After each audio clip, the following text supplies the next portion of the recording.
Martes 25 de julio, con ustedes el profesor Ramón Romero en la lección número 5, expiación horizontal, la cruz y la iglesia. Suscríbase a este canal de YouTube Ramón Romero. Dele clic a la campanita, haga sus comentarios, invite a otros a que se suscriban. Con esto estará evangelizando a esa persona y a otras tantas más. Texto para memorizar. Dice Efesios 2, 13 y 14.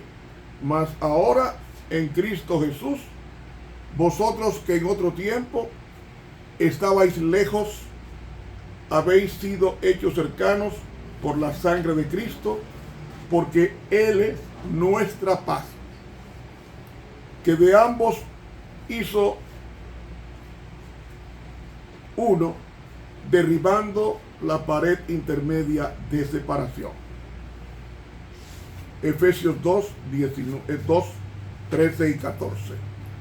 Padre, a ti las gracias. Muchas gracias por todo lo que hiciste en el cielo y en la tierra.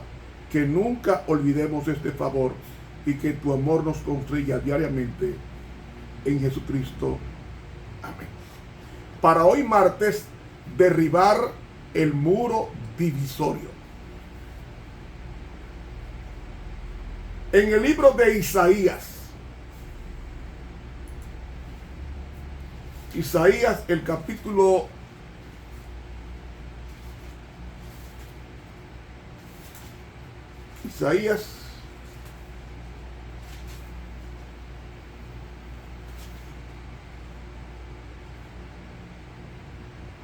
55.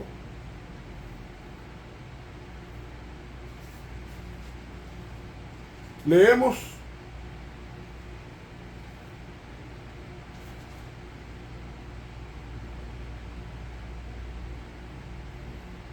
versículo 9. Como son más altos los cielos que la tierra, así son mis caminos más altos que vuestros caminos, y mis pensamientos más que vuestros pensamientos.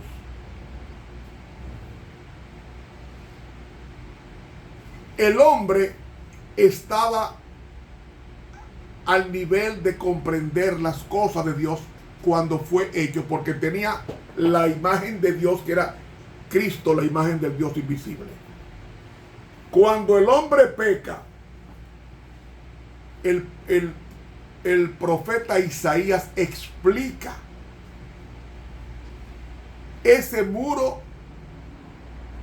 divisorio entre Dios y el hombre por el pecado, que dice el versículo 1 de Isaías 59: he aquí que no se ha acortado la mano de Jehová para salvar, ni se ha agravado su oído para oír. Versículo 2: mas vuestras iniquidades han hecho división entre vosotros y vuestro Dios, y vuestros pecados han hecho ocultar su rostro de vosotros para no oír. La persona que está en pecado no quiere saber de Dios, porque ese ingrediente misterioso llamado pecado hace que la persona en esa condición no sienta deseo de buscar a Dios. Por eso es que la gente no le gusta que le hablen de la palabra de Dios. Ay, no me hable de eso. No quiere, porque está en pecado. Porque el pecado crea una barrera entre esa persona y Dios. Eso es lo que dice aquí Isaías 59. Mas vuestras iniquidades, que son las maldades, han hecho división entre ustedes y Dios, y sus pecados han hecho ocultar su rostro de ustedes para no oír. El pecado, hermano, es algo terrible. Es la peor droga La gente está perdida y no se da cuenta.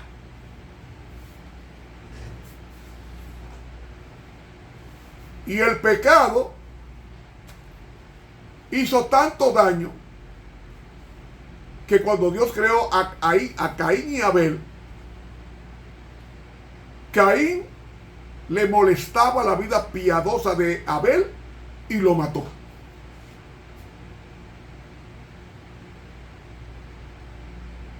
Y Dios busca un sustituto de Abel llamado Set.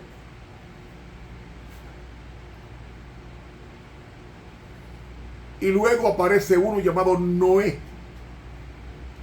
Y Noé tiene 3 hijos: Shem, Can y Jafet. El primogénito era Jafet. El segundo era Shem. El último, el tercero, era Can.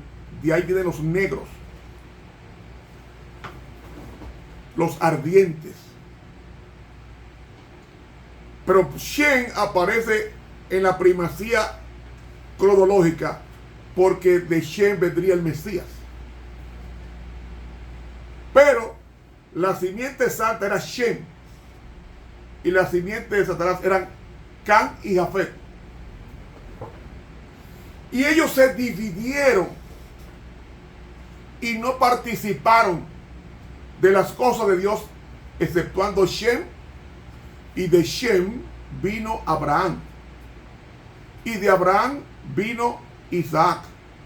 Y de Isaac vino Jacob, la simiente santa. Y de Jacob los 12 hijos, que luego se convierten en 12 tribus, que es el pueblo de Dios. Y de la tribu de Judá viene David, Salomón y Jesús. ¿Y qué hace Jesús? Como había una actitud de segregación, porque Dios quería que su pueblo no se juntara con las naciones paganas para que no se corrompieran con las inconductas de ellos.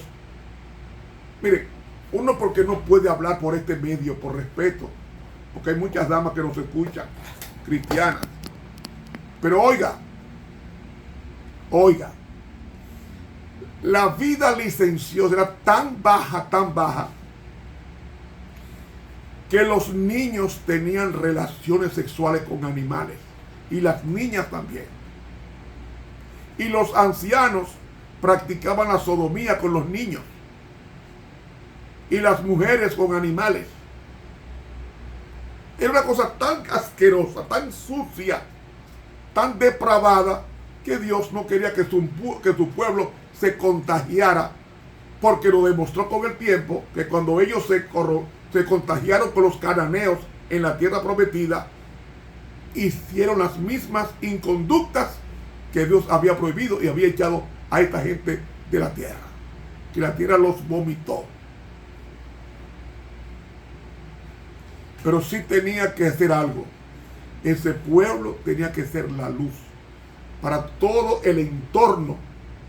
Y cuando ellos inquirieran de por qué eran diferentes, Dios entonces, llenos del Espíritu Santo, hablaban o hablarían de las grandes cosas que Dios había hecho con ellos, y ellos serían invitados a participar de esa bendición. Pero el pueblo de Dios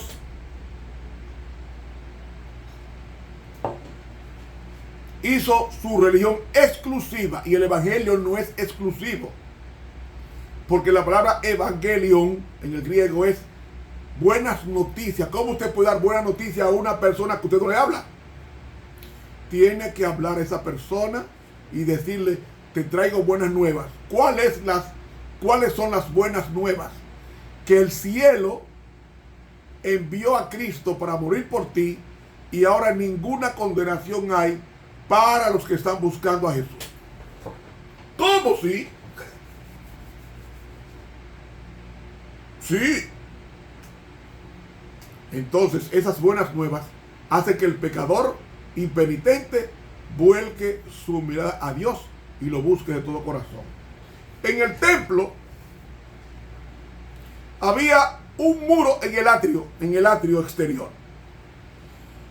Era un atrio para judíos y otro para gentiles. En el atrio de los judíos, ningún gentil, o sea, ningún mundano podía pasar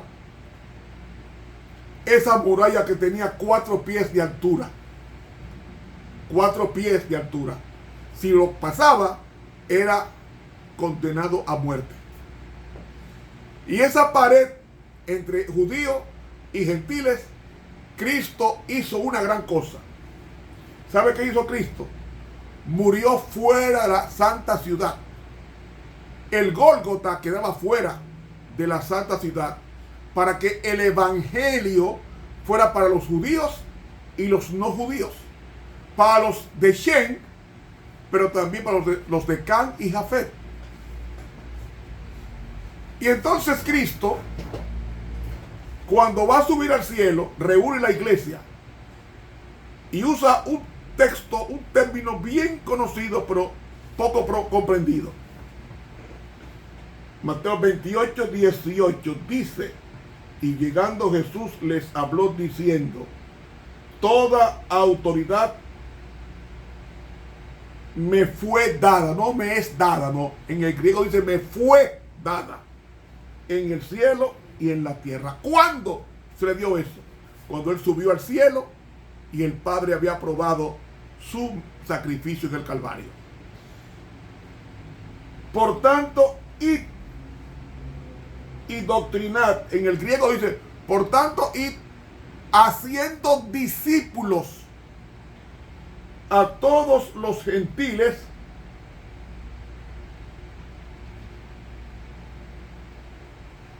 el verbo doctrinar y el verbo bautizar en el griego está en forma del aoristo. Ambos verbos están en aoristo. ¿Qué indica esto? Está indicando urgencia. Ahora vamos a traducirlo como está en el griego. Por tanto, id urgentemente haciendo discípulos en los gentiles, bautizándolos rápido en el nombre del Padre, del Hijo y del Espíritu Santo. Eso fue lo que Jesús dijo a los gentiles, porque el evangelio llegó a los judíos. Pero cuando el pueblo de Israel apedreó a Esteban en el otoño del año 34, ahí terminan los 70 años, los 490 años de gracia como nación, no como persona, como nación. Y ahí, a partir de ahí, el evangelio pasa a los gentiles. Y entonces Cristo dice, por tanto, id urgentemente haciendo discípulos, bautizándolos urgentemente hacia el nombre del Padre, del Hijo y del Espíritu Santo. El nombre implica no una simple nomenclatura, sino implica el carácter de Cristo. Entonces en el versículo 20 dice, enseñándoles que guarden todas las cosas que os he mandado. El verbo enseñar en la construcción del griego dice enseñando continuamente. No es enseñar, sino enseñar continuamente que guarden todas las cosas que os he mandado, y aquí yo estoy con vosotros todos los días hasta el fin del mundo. Al morir Cristo, ya ese muro de separación entre judíos y gentiles fue derribado por el evangelio. Y ahora el evangelio está siendo predicado al mundo entero, específicamente a los gentiles, aparte de Israel.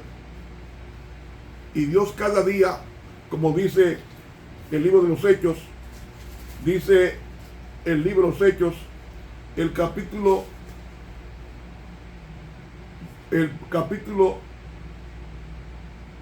47, 2, versículo 47, dice, y el Señor añadía cada día a la iglesia los que habían de ser salvos. El griego dice, los que iban siendo salvos o salvados. Hermanos, esto es el estudio. Por eso no puede haber segregación racial. Todos venimos de un mismo padre y de una misma madre, Adán. Adán no era blanco, pero tampoco era negro. No era amarillo, no era mongólico. Adán era de una raza limpia y pura, y la multiplicación de las razas vinieron después del pecado, no antes. Por tanto, tanto los negros como los blancos y los chinos son descendientes de un mismo padre llamado Adán y de una misma madre llamada Eva. Por tanto, al morir Cristo en la cruz, todos somos iguales, por creación y por redención. Ahí se nos fue el tiempo. Para mañana, miércoles, Jesús, predicador de la paz. Que Dios nos bendiga.